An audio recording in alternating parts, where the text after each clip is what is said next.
اللہ الرحمن الرحیم۔ یہ حضرت موسیٰ علیہ السلام کی وہ مقدس لاٹھی ہے جس کو عصائے موسیٰ کہتے ہیں۔ اس کے ذریعے آپ کے بہت سے ان معجزات کا ظہور ہوا جن کو قرآن مجید نے مختلف عنوانوں کے ساتھ بار بار بیان فرمایا ہے۔ اس مقدس لاٹھی کی تاریخ بہت قدیم ہے، جو اپنے دامن میں سینکڑوں ان تاریخی واقعات کو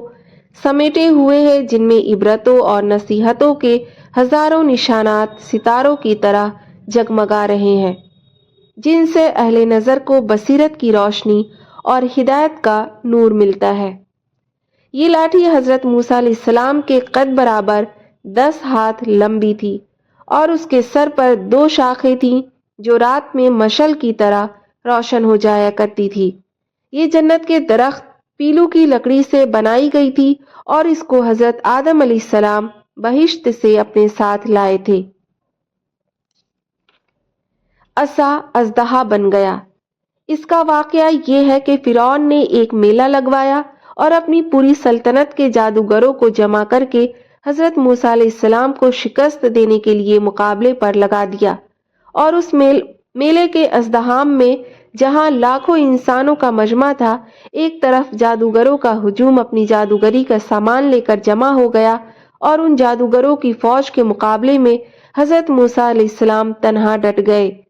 جادوگروں نے فرعون کی عزت کی قسم کھا کر اپنے جادو کی لاٹھیوں اور رسیوں کو پھینکا تو ایک دم وہ لاٹھیاں اور رسیاں سانپ بن کر پورے میدان میں ہر طرف پھنکارے مار کر دوڑنے لگیں، اور پورا مجمع خوف و ہراس میں بدحواس ہو کر ادھر ادھر بھاگنے لگا، اور فرعون اور اس کے تمام جادوگر اس کرتب کو دکھا کر اپنی فتح کے گھمنڈ اور غرور کے نشے میں بدمست ہو گئے، اور جوش سادمانی سے تالیاں بجا بجا کر اپنی مسرت کا اظہار کرنے لگے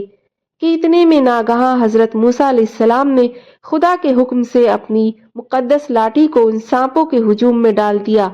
تو یہ لاٹھی ایک بہت بڑا اور نہایت ہیبت ناک اژدہا بن کر جادوگروں کے تمام سانپوں کو نگل گیا۔ یہ معجزہ دیکھ کر تمام جادوگر اپنی شکست کا اعتراف کرتے ہوئے سجدے میں گر پڑے اور بآواز بلند یہ اعلان کرنا شروع کر دیا، ہم سب حضرت ہارون اور حضرت موسیٰ علیہ السلام کے رب پر ایمان لائے۔